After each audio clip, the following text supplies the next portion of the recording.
In terms of road deaths in Western Australia, distraction accounts for about 30%. So most people don't appreciate that. They tend to think it's all about speeding and drink driving. We lose almost 200 people a year. We have about 2,000 serious injuries. We don't want to lose any West Australians. Western Australia used to be best in class in the early 90s. We had the best rate of road death per 100,000 people. We're now the worst. There are more and more technological devices, and people are more and more trying to do many things at one time. We're increasingly seeing the effects of inattention. How serious is it? Very serious problem. The fact is that you cannot do more than one thing at a time usually. You are in fact switching from one to the other. And every time you switch, there's a cost.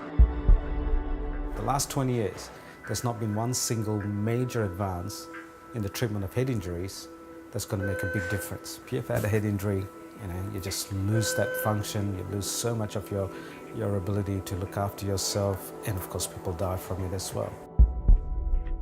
We may feel I can talk on a cell phone and walk, I can monitor everything that's going around me at the same time. In actual fact, that's really not the way the brain works.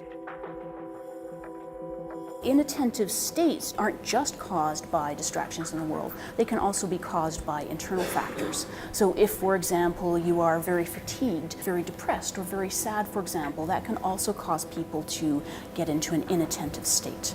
When we've accounted for high speeds, when we've accounted for alcohol and drugs, when we've taken away all the other factors, we think anything up to a maximum of around 80% of our road crashes are due to inattention. I'm pretty much paralysed from the chest down.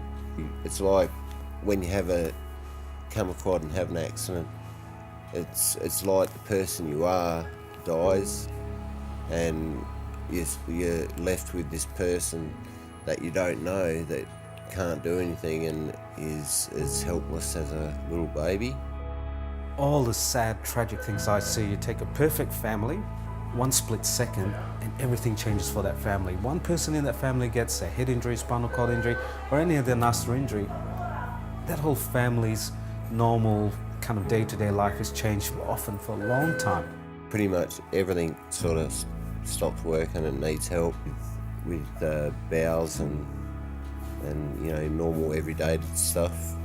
There's stuff that we need help with and need carers for. Some people with high-level injuries, it affects their heart rate, their blood pressure, might lose the ability to breathe, to perspire, to shiver. I've worked with spinal injuries for over 20 years and I'm not getting a spinal cord injury. It's just not going to happen to me, but it happens to somebody. So, I suppose we have to ask the people on the ward, you wish that you had the power to turn the clock back just for that nanosecond, and I'm sure they would give anything to do that. There's a lot going on in cars, so you've got the radio blaring, your mates making jokes, your mobile phone, whereas the main focus of your attention should be driving that car.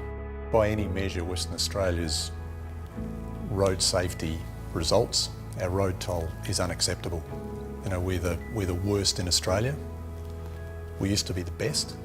We need to make people aware of the costs of not paying focused attention to something. It seems simple, but it actually isn't.